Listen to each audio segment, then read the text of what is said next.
There's a moment that hits harder than anything she expected, not when it happened, but when the regret sets in. And when it does, silence often follows. In today's episode, Dr. Laura Berman unpacks the emotional aftermath that so many women face but rarely talk about until now. Let's begin. Number 1. She didn't leave to heal, she left to hurt. That's the truth they don't want to tell you. Not every breakup is a journey of self-reflection or emotional confusion. Sometimes, a woman walks away not to find herself, but to see how completely she can undo you. It's not always a sad farewell with a heavy heart. Sometimes, it's cold, it's deliberate, it's meant to shake you at your core. When she walked away, it wasn't just an exit, it was a trigger. She wanted to flip your world upside down and watch how you'd handle the wreckage. And while you imagine she's in solitude, meditating and healing, the reality is different. She's watching, just not directly. Through mutual friends, through your stories, your posts, your digital footprint. She's waiting to see you falter. And every time you reach out, post something emotional, or try to repair what's already broken, you don't look loving. You look dependent. You look like someone still under her control. That's what it was always about. Power, ego, validation, her silence. It's not distance, it's a strategy. She doesn't need to block you. She needs you to obsess, because the more you chase, the more confident she becomes. She doesn't even need to respond, your effort is the fuel. And here's the most dangerous lie. You keep telling yourself she's hurting too. That she's just as lost. That at any moment, she'd come back, realizing everything she gave up. Stop. That's the trap. That belief keeps you emotionally stuck, waiting for someone who already made a decision. Here's the truth. Someone who truly loves you doesn't vanish and use silence as punishment. A woman who cares doesn't emotionally ambush you with distance, hoping you'll crumble. Love doesn't test your worth through suffering, so now it's your move. You stop waiting. You stop feeding energy into a ghost. This is where you reclaim your strength. Not with anger, but with self-control. This isn't emotional detachment, it's emotional maturity. You stop letting someone else dictate how you feel about yourself. She wasn't your downfall, she was your wake-up call. What she exposed was the part of you that needs healing, not because of her, but because of your own attachment. And that's the gift. Now you know where to grow, so let her wonder. Let her silence be met with your calm. No reaching out. Number. Chasing. No playing the game. You've stopped playing. You've taken the board away.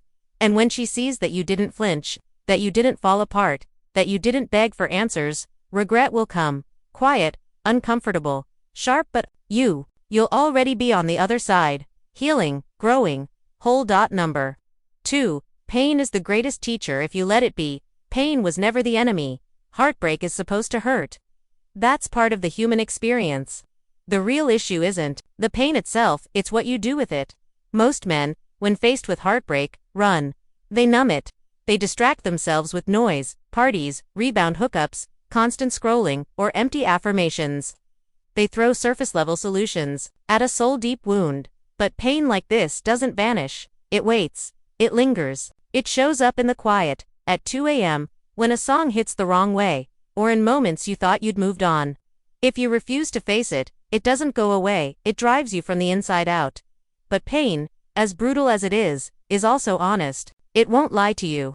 It reveals the hard truths. You were leaning too hard on someone else to feel whole. You were mistaking love for validation.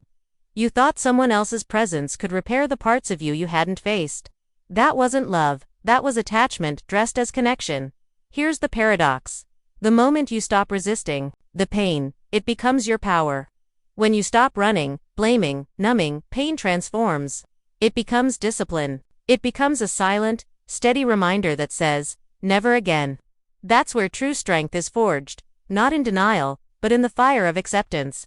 In the moment, you stop wishing it didn't happen and start asking, what is this here to teach me? Pain strips away illusion. It exposes the fantasy. It forces you to confront what's real, including the fact that the version of her you loved may not have ever fully existed. And that deep ache you feel, that's not weakness. That's exposure. You've seen the parts of yourself that were too dependent, too willing to give away your power. And now, you get to rebuild, not just move on, but evolve. This is where you reconstruct your mindset. So the next time you love, it's not from emptiness, it's from overflow. So the next time you give, it's not to be completed, it's because you're already whole. And that pain you feel right now, One day, it won't hurt anymore, but it will still speak. It will be the reason you never chase again. The reason you never beg. The reason you never hand your identity to someone else again. Pain is the professor. Stop skipping the lesson. Number 3. The power of silence. It's louder than rage if you really want to shock her. Don't scream. Don't text. Don't post. Just say nothing. Do nothing. That's the move. Because here's the truth. Rage is predictable. The emotional outburst, the 3 a.m. voicemail, the cryptic quotes on your story. She expects all of it. And when you react with anger, or desperation, or pain, it confirms something for her, that she still holds power over your emotions. But silence is a different kind of weapon. It's not about manipulation, it's about reclaiming your peace. She left you with unanswered questions. She ghosted, she blamed, she created confusion, and everything inside you wants to respond. You want closure. You want to be heard. You want to explain your side. Don't, because the moment you speak, you signal that she still matters more than your inner calm. And that's too high a price to pay. Real strength isn't shown in words, it's in restraint. Stoicism isn't being numb. It's knowing where your energy is sacred. And in this case, silence is your boundary. No texts, no subtweets, no passive-aggressive lyrics. The strongest men don't announce their healing, they live it. And when she sees that you haven't flinched, that you didn't spiral, that you're not performing for her attention, that silence starts to work in reverse. She begins to hear it, to feel it. It echoes back to her, louder than any words ever could.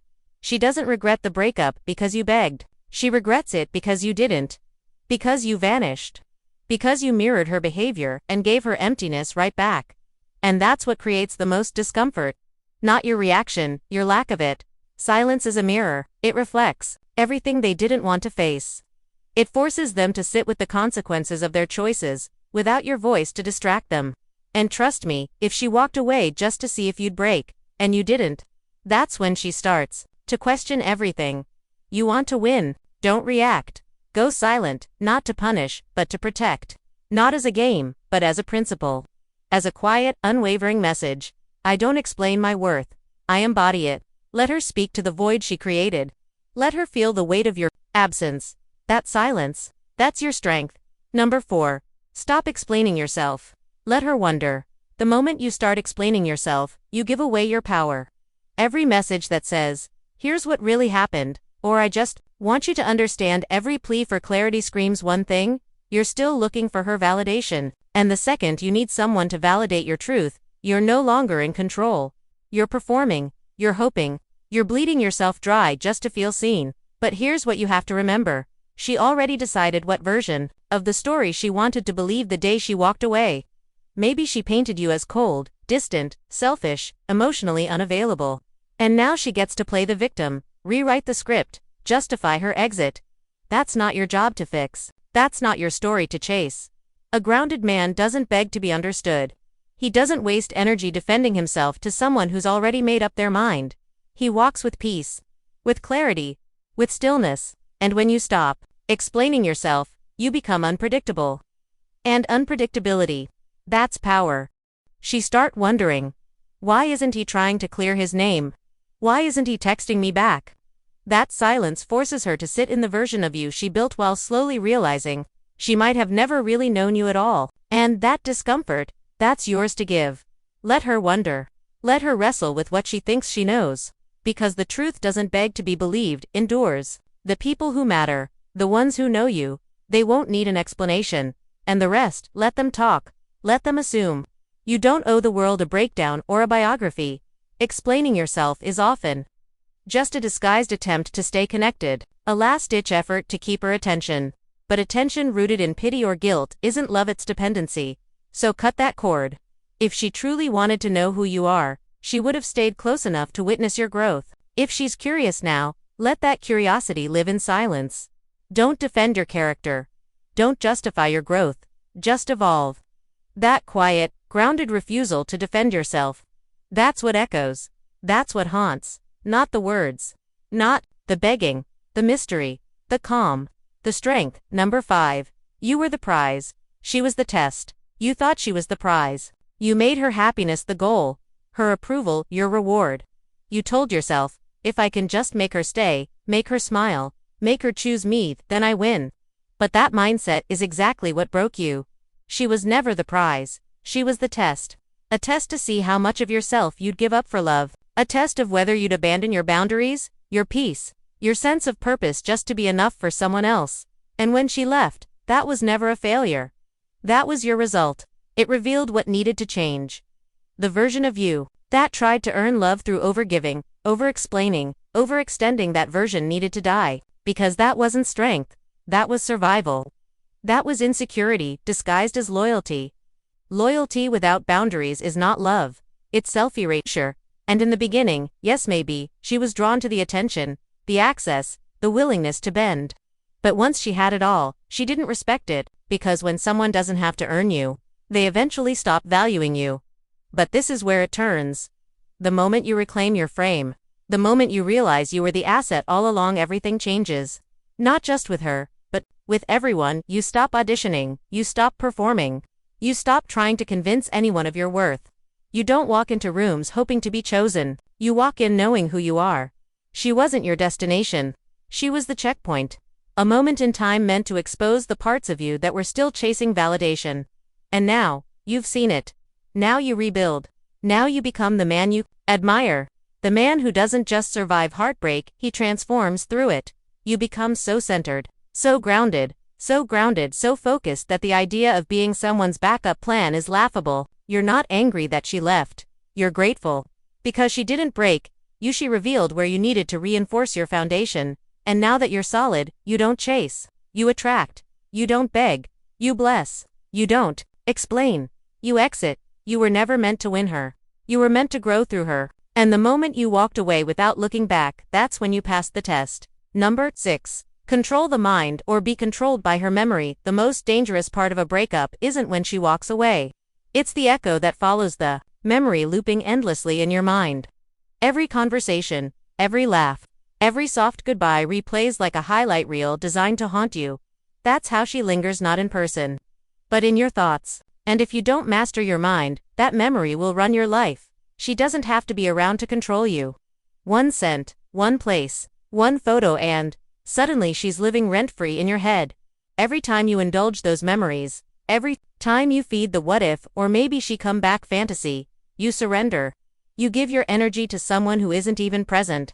That's emotional slavery, and Stoicism calls it irrational.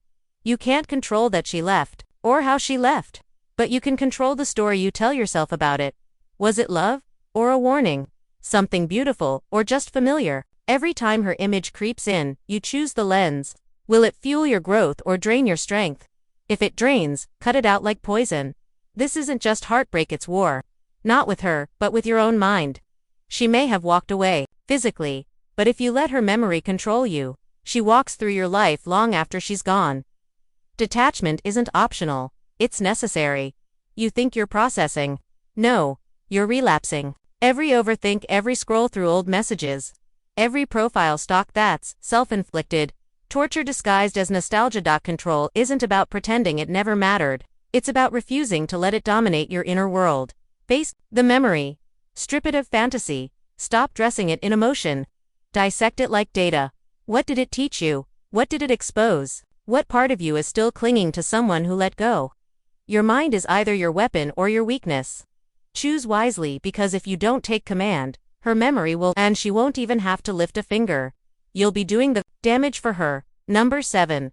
Attention is currency, and you're spending too much every time you give her your attention. Directly or indirectly, you're paying her in your most valuable currency. Attention is focus. Focus is energy. Energy is power. Think liking her posts, checking her stories, asking mutual friends about her, or even just thinking about her is harmless. Think again. That's a transaction, and you're the one getting drained. Here's what no one tells you. In the game of attraction, whoever needs less holds the most power. When she left, she didn't just walk away from the relationship. She challenged your self-control.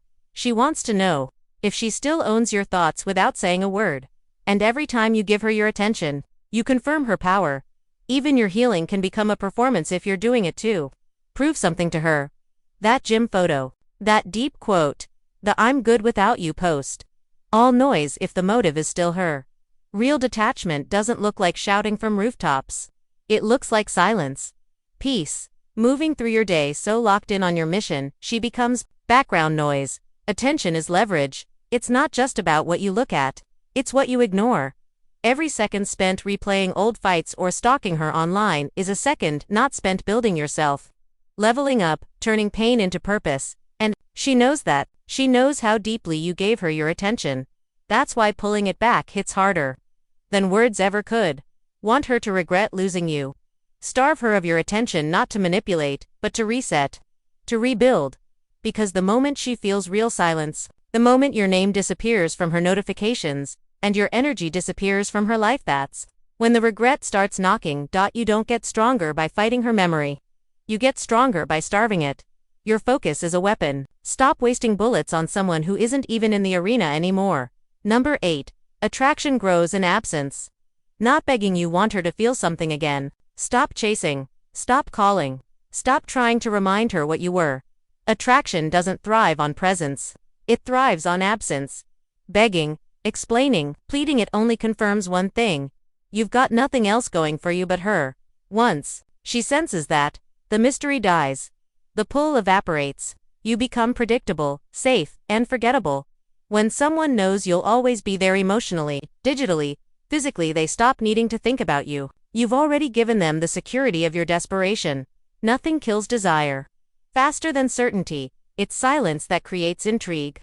Space that sparks curiosity. Your absence makes her wonder, did I misjudge him? Did I lose something valuable?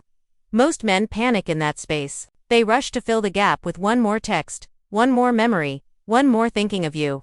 But all that does is remind her why she left. What you think is romantic, she sees as weak. What you think is proving love, she sees as proving need. Stoic. Detachment isn't emotional shutdown. It's emotional control. You don't withhold affection to manipulate. You create distance to regain respect. You show her through your absence that you no longer orbit around her, that your world kept moving. Your life kept expanding, and she's no longer the center of it. When you pull back, stop showing up, commenting, reacting, that void speaks louder than any message. It says, I no longer need to be seen to feel whole. The second she realizes she's no longer in your spotlight, she's forced to wonder if someone else is. That's when doubt creeps in. That's when the memories start tasting different. You don't build attraction by proving your love. You build it by proving your absence. So step back, not to punish, but to protect yourself. To give her room to feel what life is like without you. Because if she ever truly valued you, that silence will echo. And if she didn't, that silence will protect you from wasting your time again. Number 9. Your success is the loudest revenge. Forget emotional arguments. Forget closure talks. Forget trying to make her understand what she walked away from. The loudest thing you can say to someone who left you behind is nothing. Just win. Just succeed. Disappear into your grind so completely that her name doesn't belong in the same sentence as your future. That's not bitterness. That's rebirth. You don't want to prove her wrong. You want to prove yourself right. Write the story of the man you're becoming. Write about the standards you now live by. Chasing revenge through attention or validation. That's weak. It's still about her. But turning your pain into discipline, into focus, into unstoppable momentum, that's power. That's when people start asking, what happened to him? That's when you become untouchable. Success is a shift mental first. It's waking up and realizing you don't need her to see you. You need to see yourself clearly, fully, without the fog of heartbreak. Once you lock in on that mission, your body changes. Your energy shifts. Your path sharpens. You start attracting different people, not because you try, but because your whole frequency changes. Scarcity is gone. Desperation is dead. The irony. That's when she'll feel it, not when you post, not when you vent, but when she hears about you from someone else, when she sees the glow dash up, when she realizes the version of you she thought would collapse actually evolved into someone she wouldn't even recognize. That's when the silence becomes deafening. That's when regret cuts deep, but you won't care, not really, because by then, you've outgrown the entire conversation. You don't need to be seen. You become undeniable. The man who once needed closure now writes his own story and his own terms, at his own pace. And no, she's not invited. Your success isn't revenge, it's proof. She was never your final chapter, just a turning point. Let her live in the past, you're already 3 levels ahead. Number 10. Detachment isn't cold. It's clarity. People say, Detachment means you don't care, that you're numb, or that you've turned cold. Nope. Detachment is the highest form of clarity. It's the refusal to let external chaos dictate your internal peace. It's knowing exactly what you feel, but choosing not to act on every impulse. It's power. Not because you're heartless, but because you've mastered the art of not reacting. She might call you distant. She might say, "You changed." And she'd be right. You did change. You stopped bleeding every time someone walked away. You stopped giving pieces of yourself just to feel wanted. You stopped handing out emotional access like it was free. That's not cold. That's wisdom earned through pain. Stoicism teaches you to observe without attachment, love without obsession, care without collapsing. You can miss her and still move forward. You can feel the loss and still not reach out. That's not weakness, that's strength in its purest form. Because the old you would have cracked. The old you would have chased. But now? You pause. You breathe. You protect your peace, like it's sacred because it is. Here's the truth. People respect what they can't shake. When she realizes her silence didn't trigger your breakdown, when she sees you've emotionally unplugged from the fantasy, when she finally understands your world didn't stop spinning after she left, that's when regret settles in. Quiet, lingering, unanswered. You don't have to be loud to be powerful. You don't have to flex to be respected. You just have to detach from what doesn't serve you. Because once you do, you stop being reactive and start being unshakable. That's when people feel your absence deeper than they ever felt your presence. Detachment doesn't mean you don't care. It means you care more about yourself than the version of you who begged for breadcrumbs. And that shift, that's not the end of the story, it's the start of your legacy. The moment she regrets. It won't be loud, it won't come with apologies or phone calls, it'll come in silence. Late night scrolls when she sees you've gone dark, moved on, leveled up. The man she thought would fall apart, he became untouchable instead. And the worst part, she won't say a word because pride won't let her, ego won't admit it. She stays silent. And you'll stay stoic. This isn't hate, this isn't revenge, this is resurrection. The man who begged, who explained, who lost himself trying to keep someone else. He's gone. You buried him now. What rises in his place is focused, disciplined, grounded, no longer seeking approval. No longer chasing ghosts. You don't need her to regret it out loud. You just need to be the kind of man who doesn't care if she does. Remember, healing isn't about punishing yourself or others, it's about reclaiming your own power and peace. Detachment isn't shutting down. It's waking up to your worth and setting healthy boundaries. It's loving yourself enough to walk away from what no longer serves you, so be gentle with yourself. Honor the growth, the strength, the clarity you've earned, and trust that with every step forward, you're creating space for something better, something real. Stay grounded, stay kind, and above all, stay true to the man you're becoming. Because the greatest love you'll ever find starts with the love you give yourself.